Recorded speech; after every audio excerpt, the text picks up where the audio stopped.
हाँ बच्चों, जैसे लास्ट लेक्चर में हमने जो इक्विवेलेंट मास का कॉन्सेप्ट है उसको ऑलमोस्ट फिनिश कर लिया है।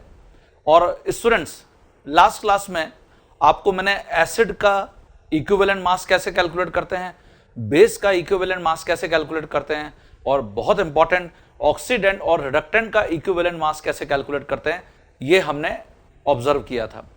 इसके बेसिस पर मैंने आपको एक जर्नल फॉर्मूला भी बच्चों बताया था कि जब भी मुझे इक्विवेलेंट मास को किससे रिलेट करना है, ग्राम एटॉमिक मास या ग्राम मॉलिक्यूलर मास से, तो मैं जे फैक्टर से वहां पे उनको रिलेट करता हूं। जो भी इक्विवेलेंट मास है वो इक्वल होता है ग्राम एटॉमिक मास या gram molecular mass divide by J factor. As well as हमने ये भी डिस्कस किया कि जो नॉर्मेलिटी है वो जे फैक्टर इंटू मोलरिटी होती है। मतलब अगर मुझे मोलरिटी पता है, जे फैक्टर पता है, तो नॉर्मेलिटी निकाल लूंगा। अगर मुझे नॉर्मेलिटी पता है, जे फैक्टर पता है, तो मोलरिटी निकाल लूंगा। इस बेसिस पर लास्ट क्लास में हमने बहुत सारे प्रॉब्लम्स को यहां पर इलिस्ट्रेशंस के लिए देखा था, जिससे कि आपका कॉन्फिडेंस प्रॉब्लम्स में बढ़े, इंक्रीज हो। मैंने जाते जाते अपने लास्ट लेक्चर में आपको कुछ प्रॉब्लम्स भी बच्चों दिए थे और आपसे मैंने बोला था कि आप उनको बना के रखिएगा। तो देख लेते हैं आपने उनके आंसर्स को कैसे बनाया है। यहां मैंने लिखा है फाइंड रिलेशन बिटवीन नॉर्मेलिटी, जिसको हमने कैपिटल एन से रिप्रेजेंट किया था, एंड मोलरिटी, जिसको कैपिटल एम से रिप्रेजेंट किया था, फॉर फॉलोइंग स्पीसीज, है ना। जिसमें मैंने आपको सबसे पहले यहां पर फेरिक हाइड्रोक्साइड दिया था, फेरिक हाइड्रोक्साइड। ये जो फेरिक हाइड्रोक्साइड है बच्चों, क्योंकि यहां पर अभी कोई एसिड बेस रिएक्शन तो दे नहीं रखी, तो इसको देखकर ये समझ में आ रहा है कि यहां ये एक बेस है, एल्कली।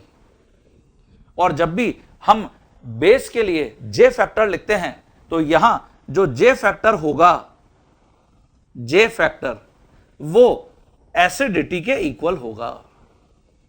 और बच्चों यहां FeOH होल थ्राइस को देखकर हमको समझ में आ रहा है कि इसकी एसिडिटी 3 है, और इसलिए जब मैं इसकी नॉर्मेलिटी को मेंशन करूंगा तो वो 3 इंटू मोलरिटी होगी। ये देखिए, तो आप सभी स्टूडेंट ने यही आंसर मेंशन किया होगा। जो एल्यूमिनियम फॉस्फेट है ये सॉल्ट है। ये देखिए यहां पर, क्योंकि मुझे और कुछ इंफॉर्मेशन गिवन नहीं है, इसको देखकर समझ में आ रहा है ये एक सॉल्ट है जिसमें एक तो एल्यूमिनियम कैटायन है और फॉस्फेट एनायन है। तो जब मैं इसको स्प्लिट करूंगा तो जैसा बच्चों मैंने आपको बताया था कि फॉस्फेट तो होल आयन है, इसका मतलब इसका सबस्क्रिप्ट 1 है, और एल्यूमिनियम का भी यहां पर 1 है। इसका मतलब जब तुम इसको स्प्लिट करोगे तो एल्यूमिनियम पर +3 चार्ज होगा, क्योंकि फॉस्फेट पर -3 चार्ज होगा। ये देखिए फॉस्फेट इज स्टैंडर्ड आयन, तो दोनों के 1-1 आयन हैं, लेकिन दोनों पर चार्ज +3 एंड -3 है। तो अब मैं जब सॉल्ट का इक्विवेलेंट मास लिखता हूं तो जो भी ग्राम मॉलिक्यूलर मास होता है सॉल्ट का, उसको हम डिवाइड कर देते हैं किससे, या तो कैटायन के रेस्पेक्ट में charge on cation multiply by cation, या एनायन के रेस्पेक्ट में charge on anion multiply by anion. तो डिनोमिनेटर में 1 इंटू 3 ही होगा। तो यहां जब मैं इक्विवेलेंट मास लिखूंगा एल्यूमिनियम फॉस्फेट का, तो एल्यूमिनियम ग्राम एटॉमिक मास 27, फॉस्फोरस 31, ऑक्सीजन 16 इंटू 4 और डिवाइड बाय 3। ये देखिए, तो ये बच्चों आपको करना था। इसकी जगह अगर किसी स्टूडेंट ने इसको ऐसे बना दिया है इक्विवेलेंट मास में एल्यूमिनियम फॉस्फेट, तो डेफिनेटली ये एल्यूमिनियम +3 और प्लस फॉस्फेट आयन होगा।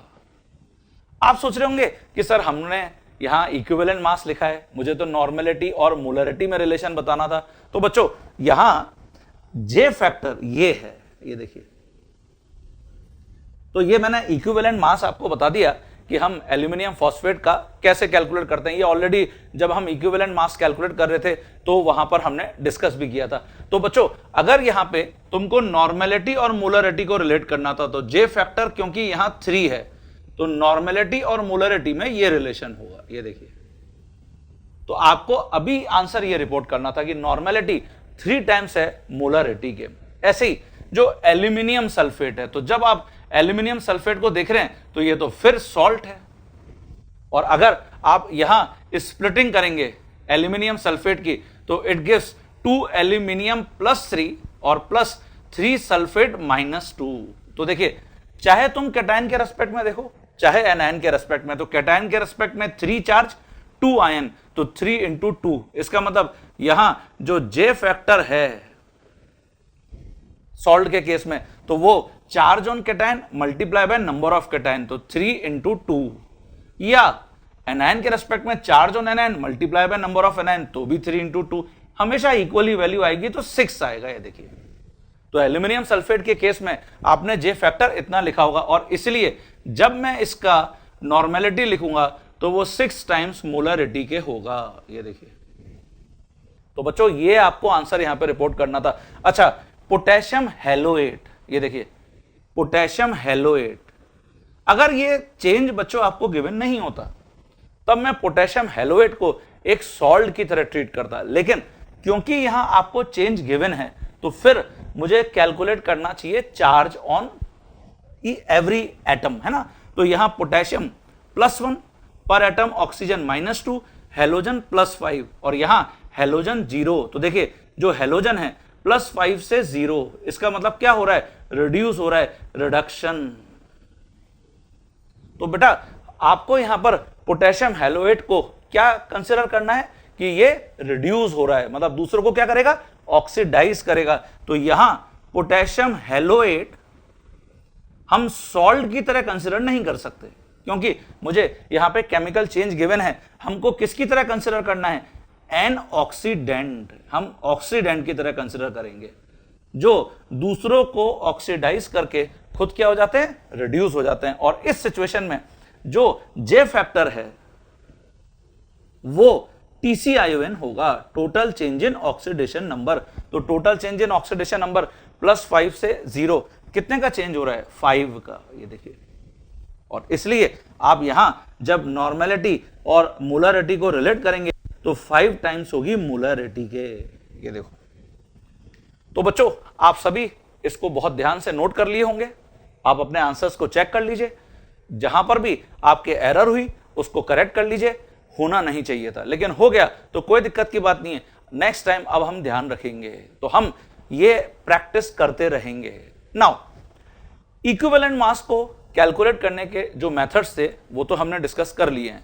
हमारे पास एक कॉन्सेप्ट है लॉ ऑफ इक्विवेलेंस, जिसको हम इक्विवेलेंट मेथड भी बोलते हैं बच्चों। ये लॉ ऑफ इक्विवेलेंस या इक्विवेलेंट मेथड क्या है, अब मैं वो डिस्कस आपके साथ कर रहा हूं। हाँ तो बच्चों, लॉ ऑफ इक्विवेलेंस या इक्विवेलेंट मेथड केमिस्ट ने क्यों बनाया है। देखिए, जब भी एक केमिकल रिएक्शन होता है तो उसमें केमिस्ट के सामने हमेशा एक बहुत बड़ी प्रॉब्लम ये जाती है कि हमने रिएक्टेंट्स पता कर लिए, प्रोडक्ट्स पता कर लिए, लेकिन अगर मैं वहां मोल्स यूज करना चाहता हूं तो मुझे उसके लिए पहले तो पूरी परफेक्ट केमिकल रिएक्शन लिखना जरूरी होता है, और उसके बाद फिर उसको बैलेंस करना जरूरी होता है। जैसे भी हमने ऑक्सीडेशन नंबर चेंज मेथड या आयन इलेक्ट्रॉन मेथड लगाकर बैलेंसिंग की बात करी थी, और उसके बाद जैसे इक्वेशन बैलेंस होता है फिर हम जो भी स्टाइशियोमेट्रिक कोफिशिएंट्स रिएक्टेंट्स एंड प्रोडक्ट्स के आते हैं उनको हम नंबर ऑफ मोल्स की तरह कहीं पर भी किसी भी रिएक्शन में यूज कर लेते हैं। ठीक है, अब ये बड़ा एक हैक्टिक मेथड है कि हम पहले पूरी रिएक्शन, रिएक्टेंट और प्रोडक्ट को लिखेंगे, पूरी रिएक्शन कंप्लीट लिखेंगे, फिर उसको बैलेंस करेंगे और फिर हम मोल की तरह स्टाइशियोमेट्रिक कोफिशिएंट को यूज करेंगे। केमिस्ट ने इसको थोड़ा सा इजी करने के लिए इक्विवेलेंट मेथड या लॉ ऑफ इक्विवेलेंस के कॉन्सेप्ट को बनाया है। क्या है ये, जरा इसको समझते हैं। जैसे मान लेता हूं मेरे पास ये एक केमिकल रिएक्शन है, वी हैव केमिकल रिएक्शन, जैसे मैं मान लेता हूं कि कैपिटल ए एक रिएक्टेंट है जो कैपिटल बी रिएक्टेंट से रिएक्ट कर रहा है, और ये जो स्मॉल ए और स्मॉल बी है ये स्टाइशियोमेट्रिक कोफिशिएंट है बैलेंस इक्वेशन में, और इससे हमको मिल रहा है कैपिटल सी प्रोडक्ट और कैपिटल डी प्रोडक्ट, और यहां पर भी जो स्मॉल सी और स्मॉल डी हैं वो स्टाइशियोमेट्रिक कोफिशिएंट्स हैं बैलेंस इक्वेशन में। नाउ तो मैं सबसे पहले तो यहां लिख लेता हूं कि capital A capital B reactants है and small A small B their stoichiometric coefficients हैं।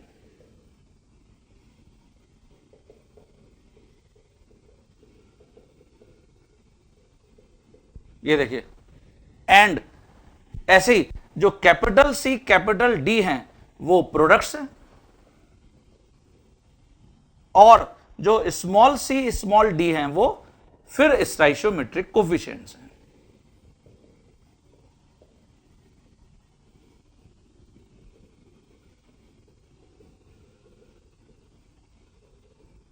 अब अगर मैं यहां लॉ ऑफ इक्विवेलेंस अप्लाई करता हूं, according to law of equivalence,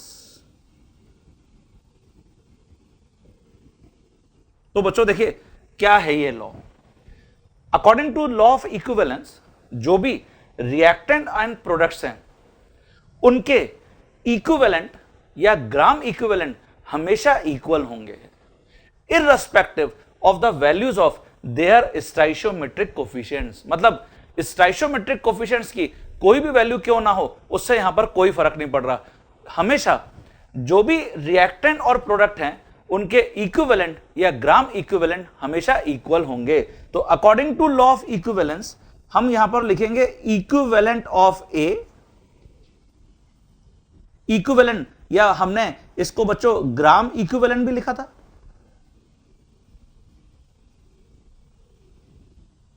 of A is equal to equivalent या gram equivalent of B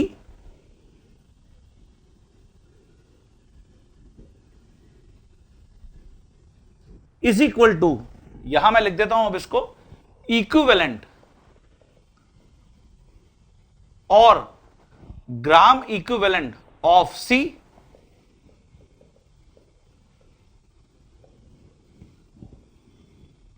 is equal to equivalent और gram equivalent of D. ये देखिए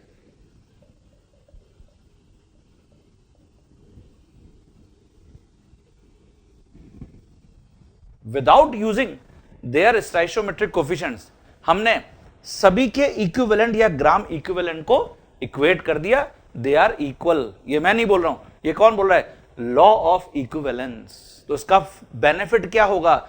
इसका बेनिफिट होगा कि मुझे जब स्टाइशियोमेट्रिक कोफिशिएंट्स यूज ही नहीं करने तो इसका मतलब कभी भी इक्वेशन को बैलेंस करने की रिक्वायरमेंट नहीं होगी।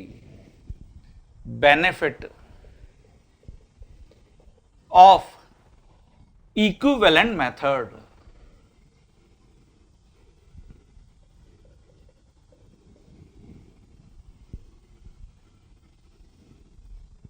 No need to balance given chemical equation। कभी भी मुझे केमिकल इक्वेशन को बैलेंस नहीं करना इक्विवेलेंट मेथड के अंदर, यह सबसे बड़ा एडवांटेज है। और जब बैलेंस नहीं करना इसका मतलब मुझे कभी भी पूरी रिएक्शन को लिखने की जरूरत नहीं है। जो भी मुझे प्रॉब्लम में रिएक्टेंट या प्रोडक्ट गिवन होंगे उनके इक्विवेलेंट या ग्राम इक्विवेलेंट को मैं इजीली रिलेट कर सकूंगा। क्या होता है इक्विवेलेंट? क्या बताया था आपको मैंने? इक्विवेलेंट हमने इक्विवेलेंट या ग्राम इक्विवेलेंट को बच्चों ये पढ़ा था। देखिए गिवन मास जिसको हमने W लिखा था और डिवाइड बाय इक्विवेलेंट मास। ये देखिए, और इक्विवेलेंट मास को हमने बच्चों क्या लिखा था? Capital E। ये देखिए, तो यहां इक्विवेलेंट या ग्राम इक्विवेलेंट की ये डेफिनेशन हमारे पास है जिसको हम हमेशा फॉलो करते हैं कहीं पर भी। According to law of equivalence सभी रिएक्टेंट एंड प्रोडक्ट्स के इक्विवेलेंट या ग्राम इक्विवेलेंट हमेशा इक्वल होंगे। तो अब मैं यहां लिख सकता हूं देयरफॉर, जहां मैंने इक्विवेलेंट या ग्राम इक्विवेलेंट ऑफ ए लिखा है मैं यहां लिख दूंगा W by E of A. ये देखिए is equal to W by E of B is equal to W by E of C is equal to W by E of D। ये देखिए,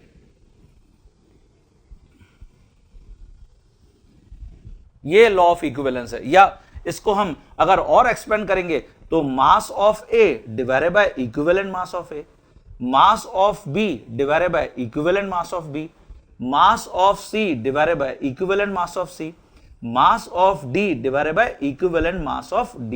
ये देखिए, ये बहुत इंपॉर्टेंट है। तो हम क्या डेफिनेशन याद रख लेंगे?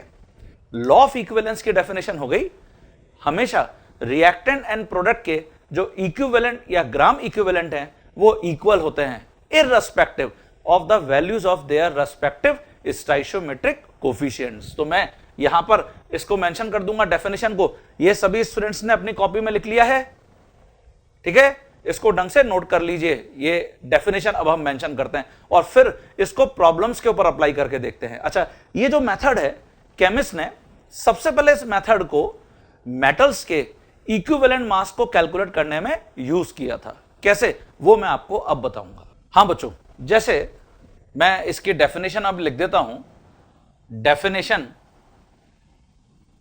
Of law of equivalence. तो इसको आप भी अपनी कॉपी में ढंग से नोट कर लीजिए। According to law of equivalence, जिसको हमने इक्विवेलेंट मेथड भी बोला है, इक्विवेलेंट और gram equivalent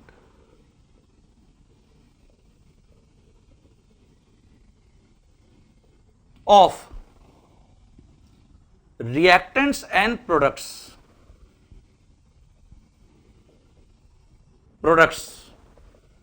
in a given chemical equation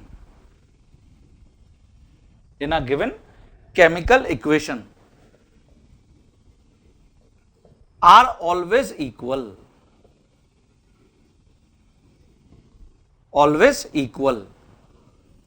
irrespective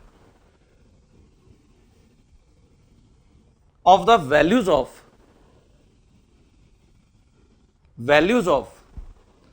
their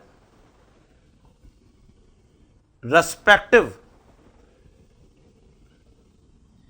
stoichiometric coefficients।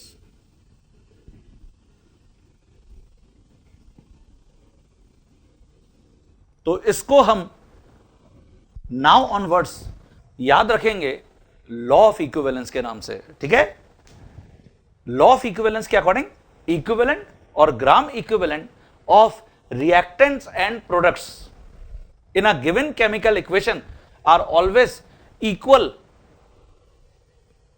irrespective of the values of their respective stoichiometric coefficients। okay, so we have to follow this definition of law of equivalence और equivalent method। Clear है सभी students को?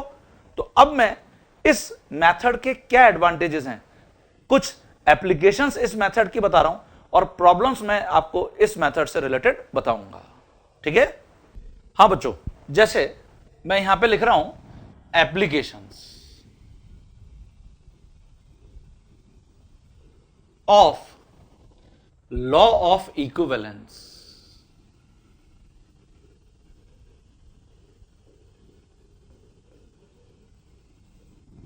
Law of equivalence की जो applications हैं हम उनको अब डिस्कस कर रहे हैं। जैसे यहां मैंने लिखा है कैलकुलेशन ऑफ इक्विवेलेंट मास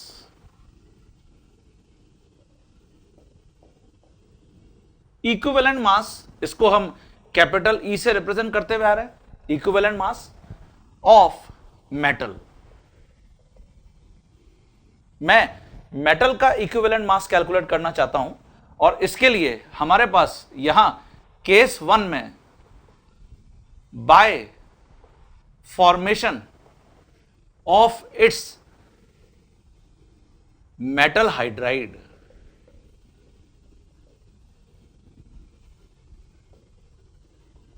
अगर मैं मेटल को हाइड्रोजन से कंबाइन कर दूं तो मेटल हाइड्राइड बन जाएंगे। जैसे आपको याद होगा हमने रेडॉक्स रिएक्शन में पढ़ा था कि जब भी हाइड्रोजन मेटल से कनेक्ट होता है तो उसका ऑक्सीडेशन नंबर या ऑक्सीडेशन स्टेट कितना होता है?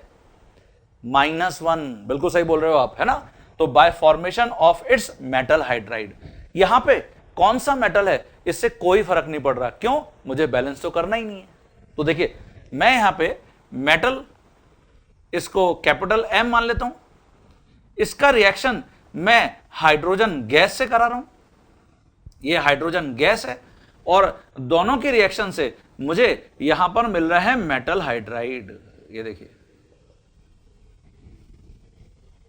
क्लियर है स्टूडेंट्स? नाउ अब मैं यहां पर अगर लॉ ऑफ इक्विवेलेंस अप्लाई करूंगा, according to law of equivalence, ये देखिए, तो जब मैं इसके ऊपर लॉ ऑफ इक्विवेलेंस अप्लाई करूंगा तो जैसा अभी हमने लिखा था कि इक्विवेलेंट या gram equivalent of metal is equal to equivalent और gram equivalent of hydrogen is equal to equivalent और gram equivalent of metal hydride. तो मैं वही अप्लाई कर देता हूं यहां पे, इक्विवेलेंट या gram equivalent of metal is equal to equivalent और ग्राम इक्विवेलेंट ऑफ हाइड्रोजन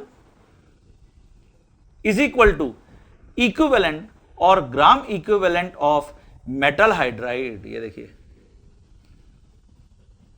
ना तो यहां पर मुझे मेटल हाइड्राइड का भी फॉर्मूला जानने की जरूरत है, ना मुझे मेटल पता होना चाहिए। हम सिंपली सभी के जो इक्विवेलेंट्स हैं उनको यहां पर इक्वेट कर पा रहे हैं according to law of equivalence.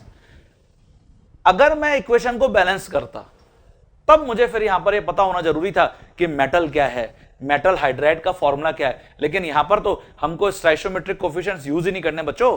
तो इसलिए अब मैं यहां पर क्या कर सकता हूं, देखिए, चाहे मैं मेटल के इक्विवेलेंट को हाइड्रोजन के इक्विवेलेंट से यहां पर इक्वेट कर दूं या मेटल के इक्विवेलेंट को मेटल हाइड्राइड से इक्वेट कर दूं, इट इज आवर चॉइस। तो मैं मेटल के इक्विवेलेंट मास को निकालने के लिए अभी इसको हाइड्रोजन के इक्विवेलेंट से इक्वेट कर देता हूं। तो देखिए मैं इसको लिख सकता हूं mass of metal divide by equivalent mass of metal is equal to mass of hydrogen divide by equivalent mass of hydrogen. क्या बच्चों हमको इक्विवेलेंट मास हाइड्रोजन का पता है क्या? आंसर है हां, हमने हाइड्रोजन के इक्विवेलेंट मास को लिखा है 1।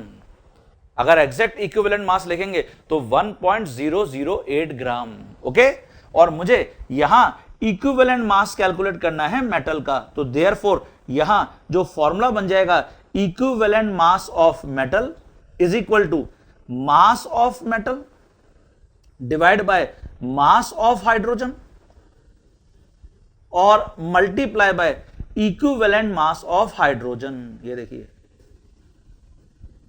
ये फॉर्मूला बन गया according to law of equivalence. ये बहुत इंपॉर्टेंट है और क्योंकि मुझे इक्विवेलेंट मास हाइड्रोजन का पता है तो मैं डायरेक्टली ये वैल्यू अब यहां पर पुट कर दूंगा। तो जब भी आज के बाद मेटल हाइड्राइड गिवन है और उसमें किसी भी मेटल के इक्विवेलेंट मास को कैलकुलेट करने के लिए आपको एग्जामिनर बोल रहा है, हम डायरेक्ट इस फॉर्मूला को अप्लाई कर पाएंगे। ओके, इसकी जगह अगर मैं मेटल को ऑक्सीजन के साथ कंबाइन करता तो मेटल ऑक्साइड बन जाता, मेटल को क्लोरीन के साथ कंबाइन करता तो मेटल क्लोराइड बन जाता। तो उन दोनों सिचुएशन में फॉर्मूला क्या होगा? ऑब्वियसली सारी कहानी सेम रहेगी। यहां पर हाइड्रोजन की जगह आ जाएगा मास ऑफ ऑक्सीजन और multiply by equivalent mass of oxygen, और ऐसे क्लोरीन के लिए यहां पे मास ऑफ क्लोरीन और वहां आ जाएगा इक्विवेलेंट मास ऑफ क्लोरीन। क्या हमको ऑक्सीजन का इक्विवेलेंट मास पता है? हां, 8 ग्राम।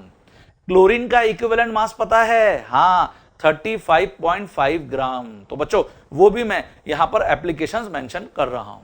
हां बच्चों, तो ये जो फॉर्मूला है मैं इसको अब ऐसे लिख सकता हूं, equivalent mass of metal is equal to, ये हो जाएगा mass of metal divide by mass of hydrogen और मल्टीप्लाई बाय जो इक्विवेलेंट मास ऑफ हाइड्रोजन है 1.008 ग्राम। ये देखिए, तो तुम इस फॉर्मूला को डायरेक्ट याद रख लो, ये लॉ ऑफ इक्विवेलेंस की एप्लीकेशन है। तो ऐसे ही अगर मैं इसकी जगह केस 2 में यहां पर मेंशन करता हूं बाय फॉर्मेशन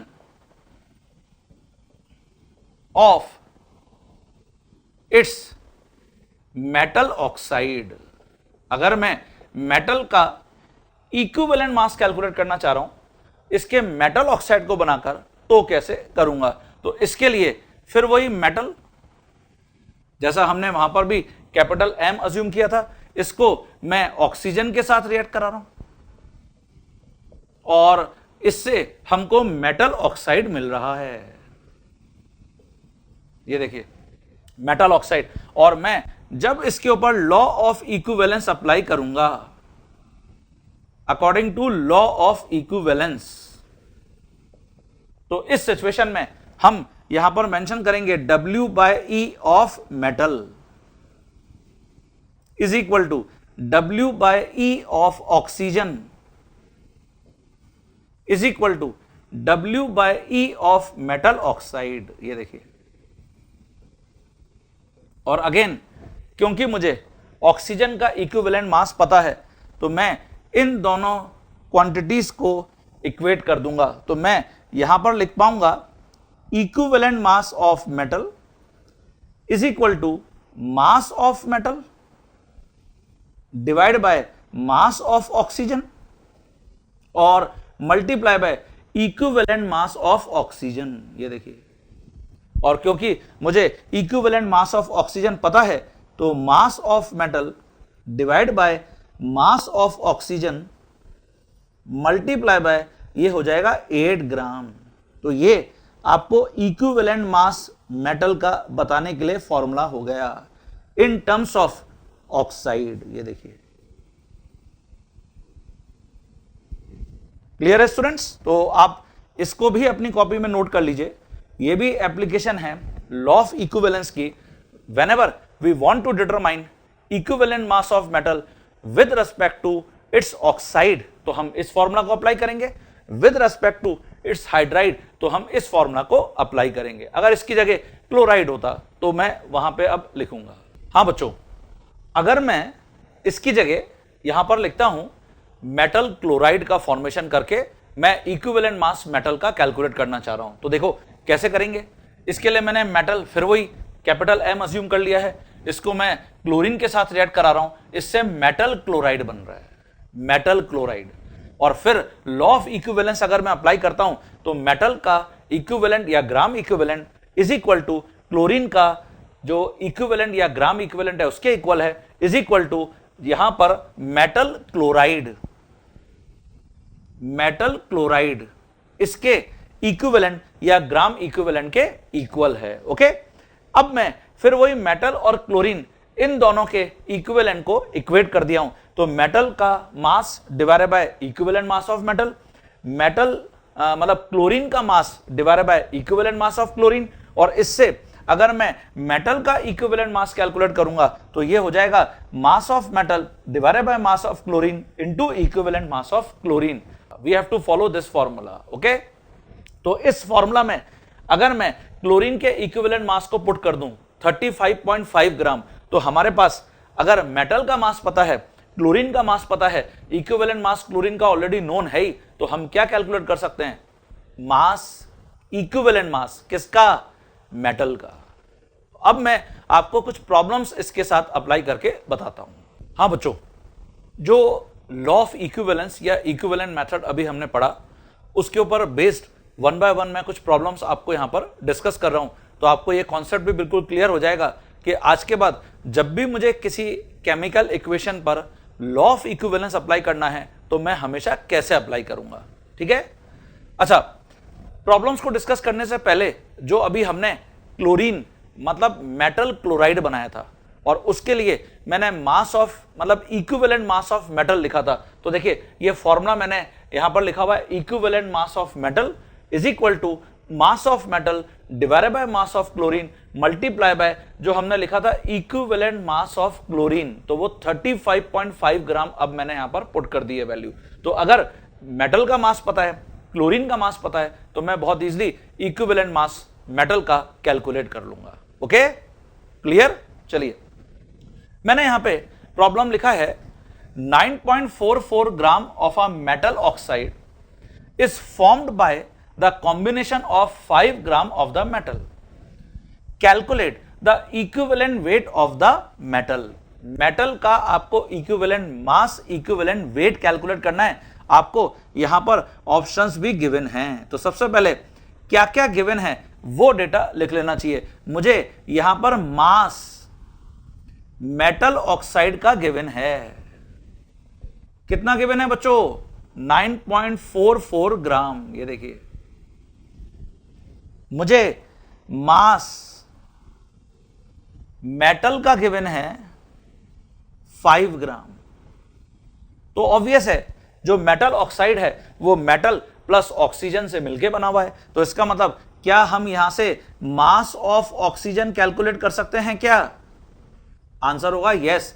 9.44 में से हम 5 सब्ट्रैक्ट कर देते हैं, तो अगर मैं 9.44 में से 5 सब्ट्रैक्ट करूंगा तो क्या रिजल्ट रह जाएगा? 4.44 ग्राम। ये देखिए, ये मुझे ऑक्सीजन का मास पता चल गया। अब मैं अगर इक्विवेलेंट मास मेटल का कैलकुलेट करना चाह रहा हूं तो जो मैंने आपको अभी फॉर्मूला बताया था, मास of metal divide by mass of oxygen multiply by, यहां किससे मल्टीप्लाई करेंगे? क्योंकि हम मेटल ऑक्साइड की बात कर रहे हैं तो फॉर्मूला में हमने लिखा था 8 ग्राम। ये देखिए, तो यहां मेटल का मास 5 ग्राम, ऑक्सीजन का मास 4.4 ग्राम, 4.44 ग्राम ये, और मल्टीप्लाई बाय 8। तो जब मैं इस रिजल्ट को सॉल्व करूंगा हमको रेस्पेक्टिव आंसर मिल जाएगा। तो करके बताओ जरा क्या आंसर आएगा। करिए कॉपी में अपनी। कर लिया सभी ने सॉल्व? तो इसका जो आंसर है वो 9.01 ग्राम आएगा। ये देखिए, और कहां गिवन है ये आंसर आपको? ये आपको डी आंसर गिवन है। ये देखिए, तो ये आंसर होगा। तो हमारे पास क्योंकि ऑलरेडी ये फॉर्मूला है, तो अब ये हमने law of equivalency formula derive किया था, तो इसलिए प्रॉब्लम बहुत इजी हो गया। तो अगर मुझे इसकी जगह हाइड्राइड गिवन होता, क्लोराइड गिवन होता, तो मैं डायरेक्ट ये फॉर्मूलास को अप्लाई कर सकता था बच्चों। नेक्स्ट प्रॉब्लम देखते हैं। मैंने यहां पे लिखा है the equivalent weight of metal is 12। इसका मतलब यहां आपको गिवन है मेटल का इक्विवेलेंट मास, ये 12 गिवन है बच्चों, और आपसे बोल रहा है what is the equivalent weight of its oxide. आपको जो मेटल ऑक्साइड है उसका इक्विवेलेंट मास निकालना है, ये कैलकुलेट करना है आपको। अब हमारे पास जो फॉर्मूला है वो तो इक्विवेलेंट मास मेटल का कैलकुलेट करने का है, ये तो ऑलरेडी गिवन है, और मुझे मेटल ऑक्साइड का इक्विवेलेंट मास निकालना है। तो ऑब्वियसली हम ये जो फॉर्मूला है इसको यहां पर अप्लाई नहीं कर पाएंगे, तो फिर क्या करें? तो देखिए, यहां एक इंपॉर्टेंट की पॉइंट, ये बच्चों जो मेटल ऑक्साइड है, मेटल ऑक्साइड अगर देखा जाए तो ये तो सॉल्ट है, मेटल और ऑक्सीजन से मिलकर बना हुआ है। ऐसे ही मेटल क्लोराइड, मेटल हाइड्राइड, ये सब तो सॉल्ट है।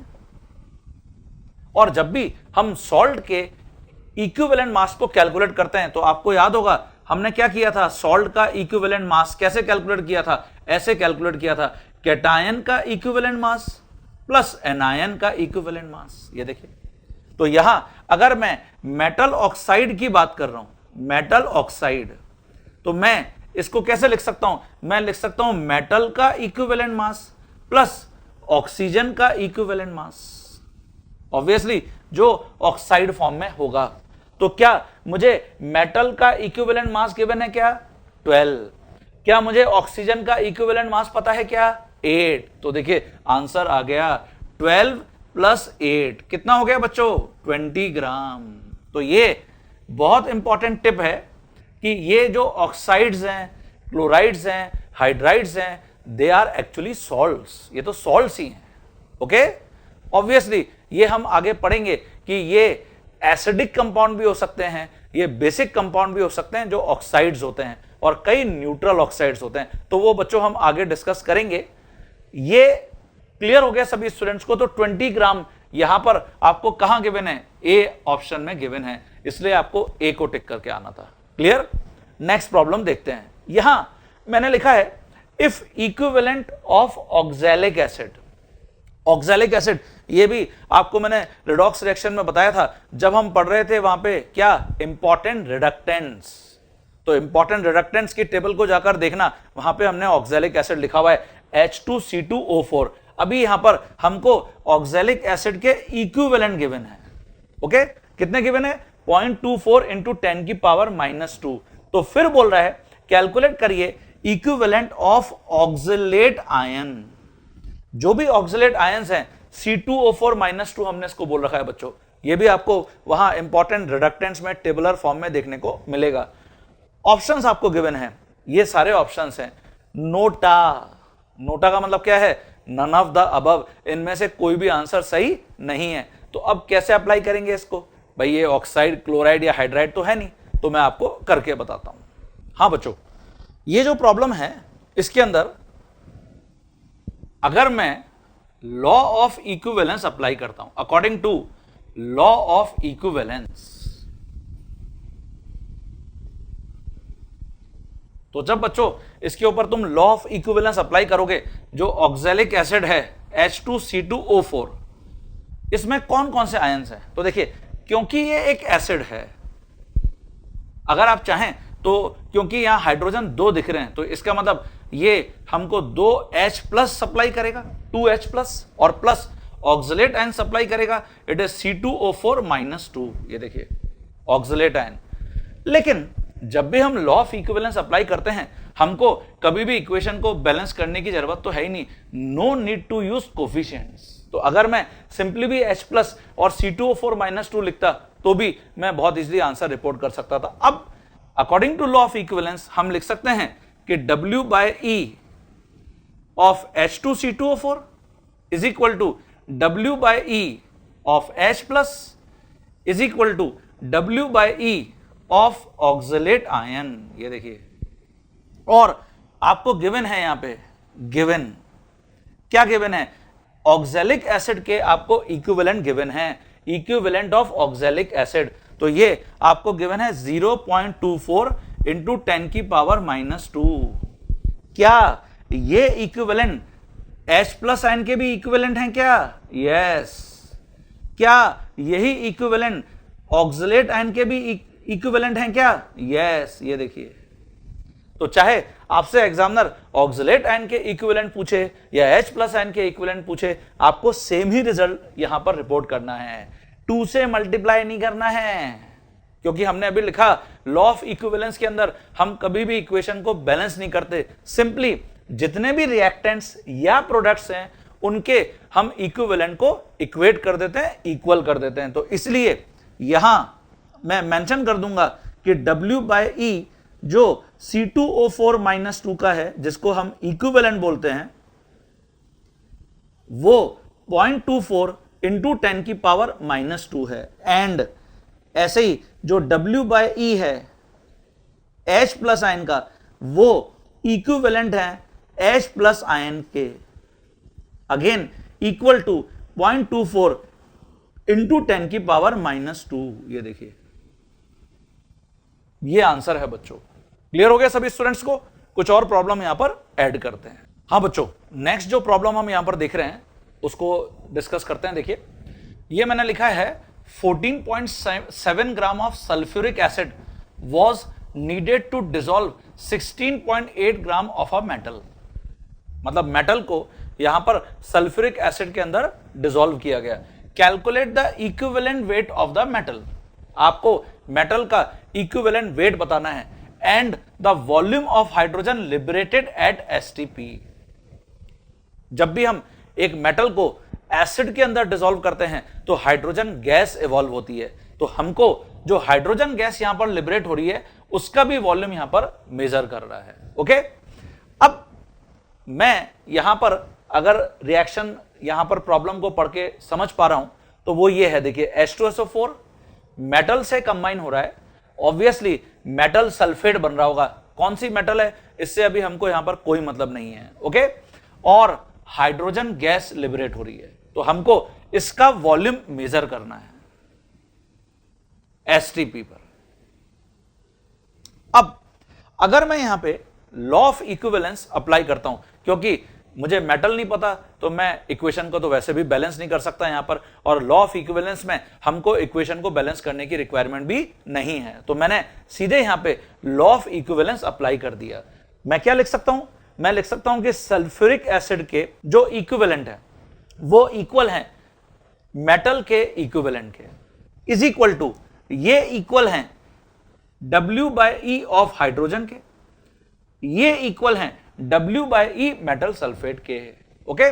और आपको प्रॉब्लम में सल्फ्यूरिक एसिड का मास गिवन है, आपको मेटल का मास गिवन है, ओके। तो सबसे पहले मैं इन दोनों को इक्वेट करके यहां से मेटल का इक्विवेलेंट मास बहुत इजीली कैलकुलेट कर लूंगा। कैसे?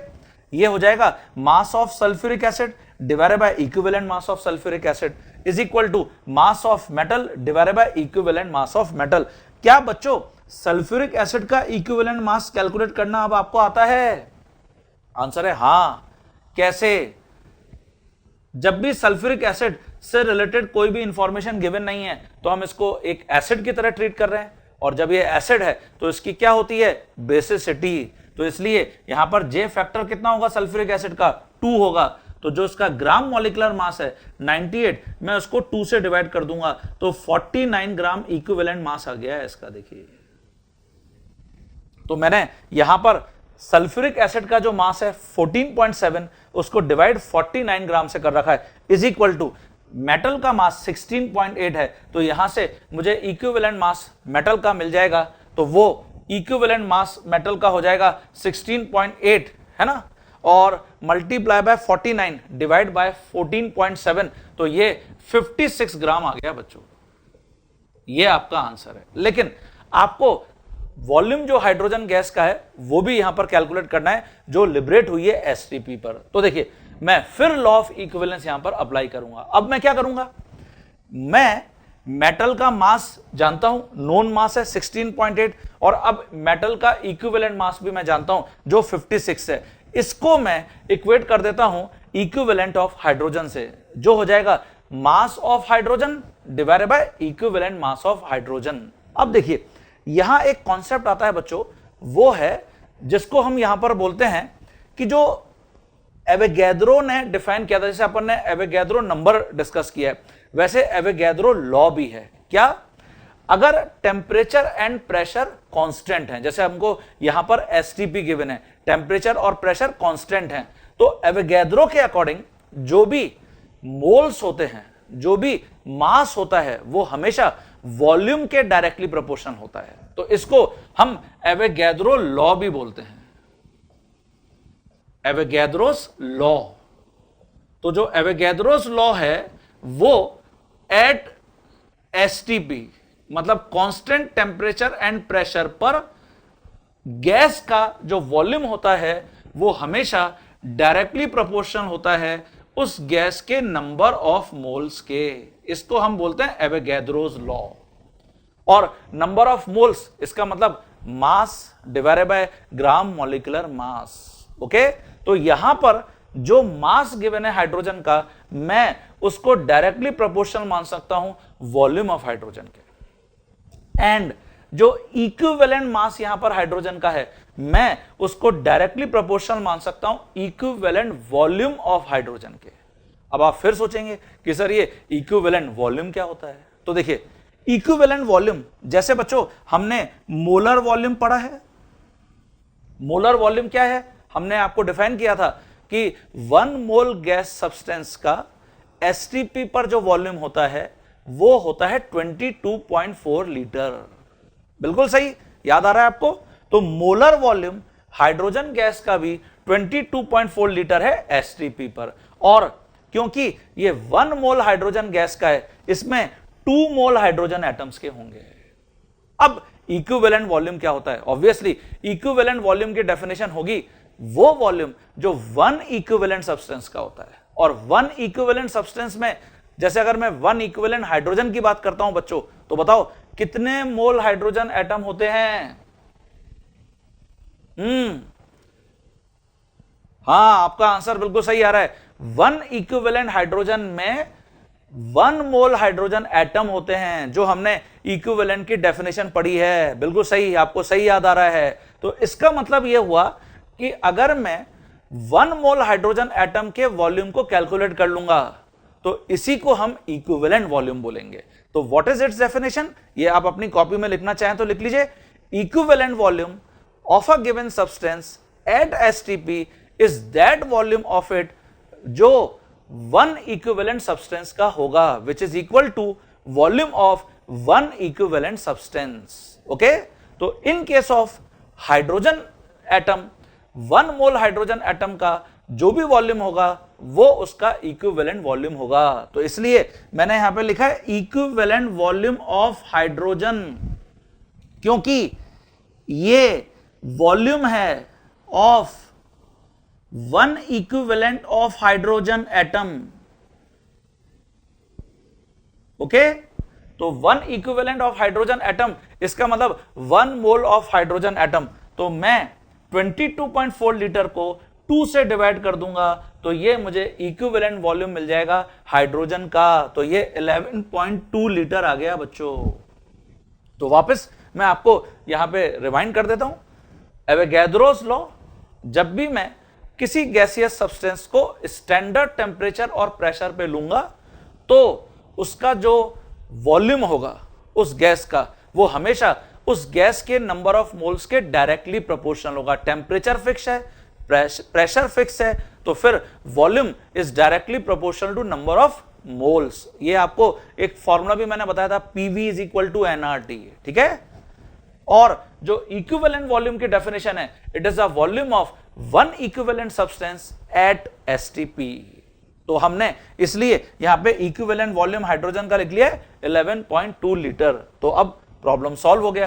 मुझे वॉल्यूम ऑफ हाइड्रोजन निकालना है, मुझे इक्विवेलेंट जो वॉल्यूम है, ये इक्विवेलेंट वॉल्यूम की मैंने यहां पे वैल्यू लिख दी है,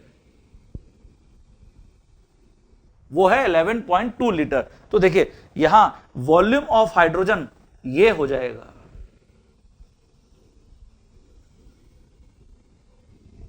वॉल्यूम ऑफ हाइड्रोजन कितना हो गया, मास ऑफ मेटल 16.8 और इक्विवेलेंट वॉल्यूम ऑफ हाइड्रोजन 11.2। तो 16.8 को 11.2 से मल्टीप्लाई कर दिया और डिवाइड बाय 56, तो you will get the answer 3.36 litre. तो इस प्रॉब्लम का ये बेनिफिट हुआ, आपको 3 टर्म्स यहां पर फिर क्लियर हो गई। पहला, लॉ ऑफ इक्विवेलेंस तो हम पढ़ते हुए आ ही रहे थे। सेकंड, हमने पढ़ा एवोगैड्रोस लॉ।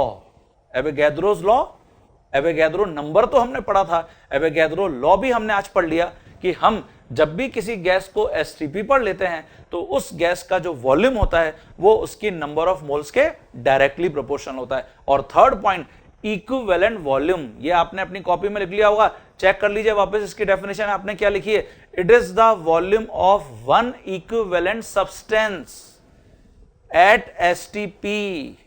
ठीक है, क्लियर। अच्छा, इससे एक प्रॉब्लम फिर मेरे दिमाग में आ रही है। आप बोल रहे होंगे, आप सोच रहे होंगे कि सर बहुत सारी प्रॉब्लम्स आप करवाते हैं, बहुत सारे प्रॉब्लम्स आप यहां पर इलस्ट्रेशंस की तरह हमको प्रैक्टिस करने के लिए देते हैं। बच्चों, चैप्टर्स केमिस्ट्री में 11th क्लास में कुछ हैं ही ऐसे इंटरेस्टिंग चैप्टर्स हैं, छोटी छोटी टर्म्स हैं और उनके ऊपर बेस हमारे पास प्रॉब्लम्स हैं। आपको मेनली कॉम्पिटिटिव एग्जाम्स में प्रॉब्लम्स ही देखने को मिलती हैं। तो इसलिए मेरा भी एम यही है कि हम जितने ज्यादा से ज्यादा टाइप के प्रॉब्लम्स को प्रैक्टिस करें उतना हमारा कॉन्फिडेंस बढ़ता जाएगा। और मैंने आपको बच्चों पहले भी एक टिप तो दे ही रखा है, हम जितने भी यहाँ पे इलस्ट्रेशंस लेते हैं क्लास में, आप अपनी कॉपी में वापस उस प्रॉब्लम को लिखकर मेरे सॉल्यूशन को बगैर देखे हुए खुद प्रॉब्लम को पूरा कंप्लीट करिए। ठीक है, आपके पास अभी एम्पल ऑफ टाइम है, खूब प्रैक्टिस करेंगे उतना आपको कॉन्फिडेंस आएगा, उतना आपको यहां पर इंटरेस्ट डेवलप होगा। तो बच्चों, जो मेरे दिमाग में प्रॉब्लम आ रही थी वो मैं आपको बता दूं। जैसे मैंने यहां पे लिखा है इक्विवेलेंट वॉल्यूम ऑफ हाइड्रोजन, अगर मैं आपसे पूछता इक्विवेलेंट वॉल्यूम ऑफ ऑक्सीजन बताइए, इक्विवेलेंट वॉल्यूम ऑफ नाइट्रोजन बताइए, तो क्या होगा आंसर। ठीक है, कॉपी में लिखो अपनी प्रॉब्लम और अभी मुझे आप आंसर बताओगे। Calculate equivalent volume of oxygen and equivalent volume of nitrogen. जैसे मैंने अभी हाइड्रोजन का इक्विवेलेंट वॉल्यूम लिखा 11.2 लीटर, बिल्कुल वैसे ही आप ऑक्सीजन के लिए दिमाग दौड़ाइए, नाइट्रोजन के लिए दिमाग दौड़ाइए और अपनी कॉपी में आंसर लिखिए। अब मैं आपको इसका आंसर बताऊंगा। हाँ बच्चों, जैसे यहां पर सबसे पहले तो मैंने इक्विवेलेंट वॉल्यूम की डेफिनेशन लिख दी है। It is volume of one equivalent substance at STP. Obviously वो सब्सटेंस गैसियस सब्सटेंस होना चाहिए, तभी तो हम एसटीपी पर उसका वॉल्यूम लिखेंगे, इक्विवेलेंट वॉल्यूम।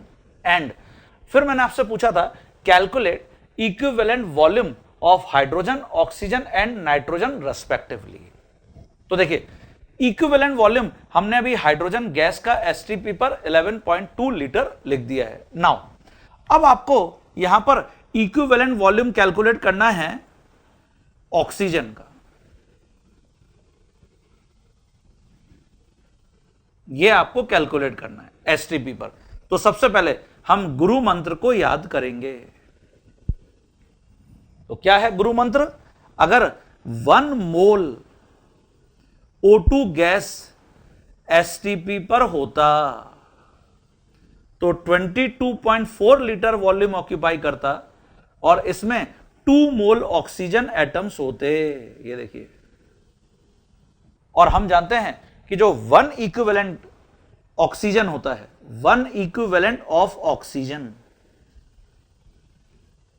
वो तो एक्चुअली क्या होता है, हाफ मोल ऑफ ऑक्सीजन होता है।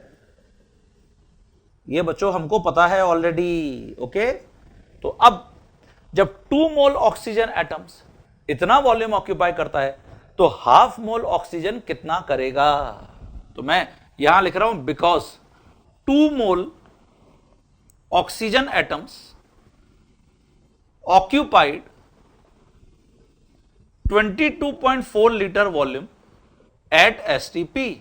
तो देयरफॉर 1/2 मोल जो ऑक्सीजन एटम्स हैं वो कितना वॉल्यूम ऑक्यूपाई करेंगे? 22.4 litre divide by 2 multiply by 1/2, इतना वॉल्यूम ऑक्यूपाई करेंगे। तो कितना आ जाएगा ये? 22.4 डिवाइड बाय 4। इसका मतलब ये तो 5.6 लीटर आ जाएगा बच्चों। ठीक है, इतना वॉल्यूम आ गया। क्लियर हो गया सभी स्टूडेंट्स को? चलिए, तो ये आपको इक्विवेलेंट वॉल्यूम पता चल गया ऑक्सीजन का।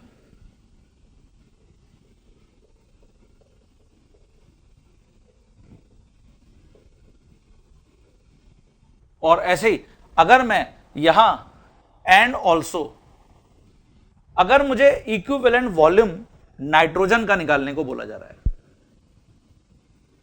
इक्विवेलेंट वॉल्यूम ऑफ नाइट्रोजन, तो फिर मुझे क्या निकालना है? हम जानते हैं, फिर गुरु मंत्र अप्लाई करेंगे। तो क्या है गुरु मंत्र? हम 1 मोल जो नाइट्रोजन गैस है उसका एसटीपी पर वॉल्यूम जानते हैं 22.4 litre. It is nothing but it is equal to 2 mole nitrogen atoms. ये देखिए, ये हमको पता है, मतलब 2 मोल नाइट्रोजन एटम इतना वॉल्यूम बियर करती है। तो 1 इक्विवेलेंट नाइट्रोजन का क्या मीनिंग बताया था? 1 इक्विवेलेंट जो नाइट्रोजन है उसका मैंने आपको मीनिंग बताया था, it is equal to 1/3 mole of nitrogen atom. ये देखिए, इसका मतलब मुझे जो वॉल्यूम कैलकुलेट करना है वो 1/3 मोल ऑफ नाइट्रोजन एटम का कैलकुलेट करना है, तभी तो इक्विवेलेंट वॉल्यूम आएगा। तो इसलिए हम यहां पर लिखेंगे बिकॉज जो 2 मोल नाइट्रोजन एटम है occupied 22.4 litre volume at STP. तो देयरफॉर अगर मैं 1/3 मोल नाइट्रोजन एटम लूंगा तो कितना वॉल्यूम ऑक्यूपाई करेंगे? 22.4 लीटर डिवाइड बाय 6। ये इक्विवेलेंट वॉल्यूम होगा नाइट्रोजन का। ये देखिए, ये आंसर होना चाहिए बच्चों आपका आंसर। तो सभी स्टूडेंट्स अपने आंसर को चेक करेंगे ढंग से। हम इक्विवेलेंट वॉल्यूम को जब भी कैलकुलेट करेंगे हाइड्रोजन का, नाइट्रोजन का, ऑक्सीजन का, तो ये रिजल्ट्स होंगे। और इक्विवेलेंट वॉल्यूम की डेफिनेशन ये मैंने आपको यहां पर क्लियर कर दी है, वन इक्विवेलेंट सब्सटेंस का वॉल्यूम। और हमने एवोगैड्रो लॉ भी क्लियर कर लिया है कि जो गैसियस सब्सटेंस होता है एसटीपी पर हम उसके वॉल्यूम को नंबर ऑफ मोल्स के डायरेक्टली प्रोपोर्शनल मान सकते हैं। और नंबर ऑफ मोल्स क्योंकि given mass divided by gram molecular मास होता है, इसका मतलब मास के डायरेक्टली प्रोपोर्शनल मान सकते हैं। सभी स्टूडेंट्स ने ढंग से अपनी कॉपी में नोट कर लिया होगा, ठीक है, क्लियर। चलिए मैं एक प्रॉब्लम आपको और यहां पर अटेम्प्ट करके बताऊंगा। हाँ बच्चों, नेक्स्ट प्रॉब्लम जो इक्विवेलेंट मास के ऊपर मैंने यहां पे लिखा है, मैं उसको अब आपके साथ डिस्कस कर रहा हूं। यहां पर मैंने लिखा है 0.50 gram of silver in nitric acid gave on addition of hydrochloric acid 0.665 gram of silver chloride हमको यहां पर मिलता है। Okay, find the equivalent weight of silver. आपको सिल्वर जो मेटल है उसका इक्विवेलेंट मास कैलकुलेट करने के लिए बोल रहा है। तो यहां पर जो गिवन है, सिल्वर एक्चुअली नाइट्रिक एसिड में डिसॉल्व है, सिल्वर इन नाइट्रिक एसिड, जिसमें हमने हाइड्रोक्लोरिक एसिड मिलाया, मतलब HCl मिलाया, और इससे फिर हमको यहां सिल्वर क्लोराइड मिल गया, AgCl मिल गया। मतलब सिल्वर को हमने सिल्वर क्लोराइड में यहां पर कन्वर्ट कर दिया बाय दिस रिएक्शन। तो फिर आपसे बोल रहा है कि बताइए इक्विवेलेंट वेट सिल्वर का क्या है। तो अब देखिए, अगर मैं यहां पर सिल्वर क्लोराइड के वेट को देखूं तो सिल्वर क्लोराइड का जो वेट है वो आपको ऑलरेडी गिवन है 0.665 ग्राम। ऐसे ही आपको सिल्वर का वेट गिवन है 0.50 ग्राम। तो इसका मतलब अगर मैं यहां पर जो क्लोरीन है उसका वेट कैलकुलेट करना चाहूं तो कैसे कैलकुलेट करेंगे? ऑब्वियसली सिल्वर क्लोराइड का जो मास होगा वो सिल्वर के मास और क्लोरीन के मास के सम के इक्वल होगा। तो मैंने यहां पे वेट ऑफ क्लोरीन यहां पर निकाल लिया। जो सिल्वर क्लोराइड का मास है 0.665, उसमें से मैंने सिल्वर के मास को सब्ट्रैक्ट कर दिया 0.50, तो ये मुझे क्लोरीन का मास मिल गया।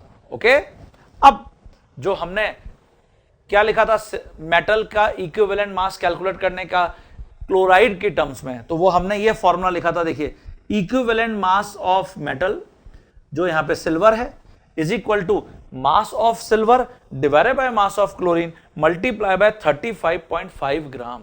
ओके, तो यहां से मैं अगर सिल्वर का इक्विवेलेंट मास लिखूंगा तो सिल्वर का मास 0.50, यहां पर क्लोरीन का मास 0.165, ये जो हमने डेटा यहां पे लिखा हुआ है, और मल्टीप्लाई बाय 35.5 ग्राम। तो यहां से बच्चों मुझे सिल्वर का इक्विवेलेंट मास मिल गया, ये इतना हो गया। ये देखिए, क्लियर है सभी स्टूडेंट्स? ओके, चलिए, तो ये हमने जो इक्विवेलेंट मास के ऊपर आज प्रॉब्लम्स डिस्कस किए, लॉ ऑफ इक्विवेलेंस को डिस्कस किया, जिसको हमने इक्विवेलेंट मेथड भी बोला।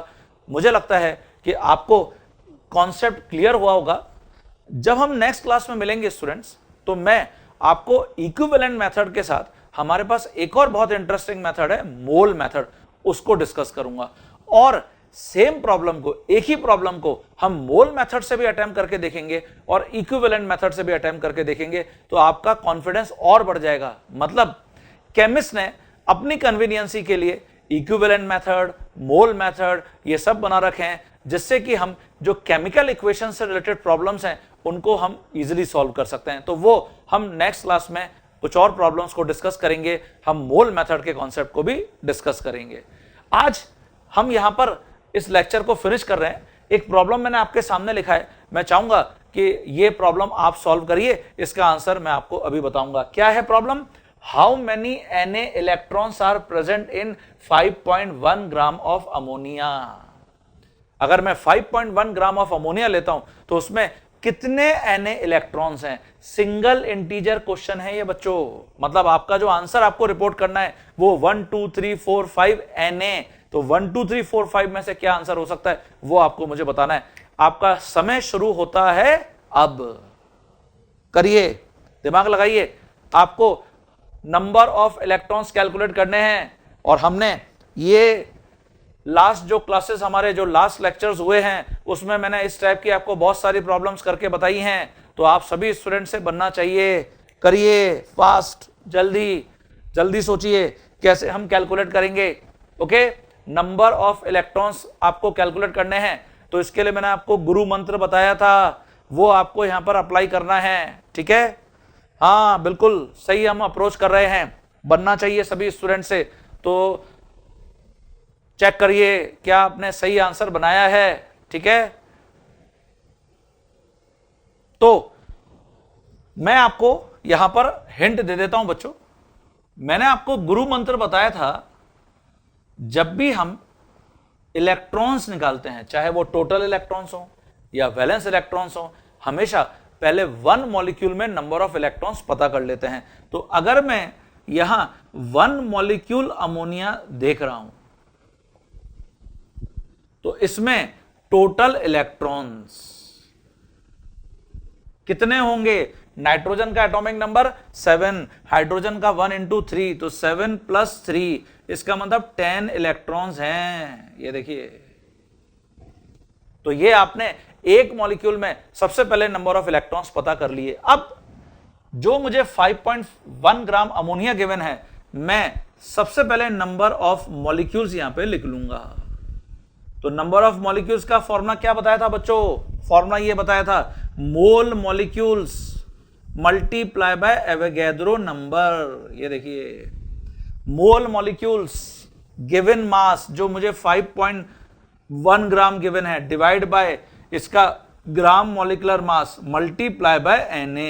ये देखिए, ओके, तो ये तुमने नंबर ऑफ मॉलिक्यूल्स पता कर लिए। तो देयरफॉर नंबर ऑफ इलेक्ट्रॉन्स, अगर मैं नंबर ऑफ इलेक्ट्रॉन्स लिखना चाहता हूं इन इतने molecule 5.1 divided by 17 multiply by Na, तो एक में 10 इलेक्ट्रॉन, तो इसका मतलब यहां नंबर ऑफ इलेक्ट्रॉन हो गए 5.1 divided by 17 into Na multiply by 10। Okay, तो जब 10 से तुम मल्टीप्लाई करोगे तो ये 51 डिवाइडेड बाय 17 इंटू Na हो जाएगा, और इसका मतलब 3Na हो गया। और आपको ऊपर पूछा गया था हाउ मेनी Na इलेक्ट्रॉन्स, तो यहां 3Na इलेक्ट्रॉन्स आपने आंसर रिपोर्ट किया है, तो आंसर शुड बी 3। यहां आपको आंसर 3 रिपोर्ट करना था। ये देखिए, तो कॉम्पिटिटिव एग्जाम में आपको ऐसे प्रॉब्लम देखने को मिलती हैं। तो अब जैसे जैसे हम आगे बढ़ते जा रहे हैं, हमारे इस चैप्टर में बहुत सारे कॉन्सेप्ट्स, बहुत सारे पॉइंट्स ऐड होते जा रहे हैं। हमने इक्विवेलेंट मास, इक्विवेलेंट के कॉन्सेप्ट को, मॉलिक्यूलर मास, मोलर मास के कॉन्सेप्ट को, एटॉमिक मास, ग्राम एटॉमिक मास के कॉन्सेप्ट को डिस्कस कर लिया है। और हम हर दिन कुछ प्रॉब्लम्स के ऊपर प्रैक्टिस करते जा रहे हैं। ऑब्वियसली छोटी छोटी टर्म्स और बहुत सारे प्रॉब्लम्स हैं बच्चों, तो इसलिए हमको सिंसियरली और केयरफुली हर एक पॉइंट को, हर एक प्रॉब्लम को ढंग से समझना है। और जहां पर भी आपको लगता है कि मुझे कंफ्यूजन है, आप उसके ऊपर मेंशन कर लीजिए कि सर से पूछना है, तो हम डिस्कस करेंगे, आपके डाउट्स को जहां तक पॉसिबल होगा वो क्लियर करेंगे। तो मिलते हैं नेक्स्ट क्लास में। Thank you.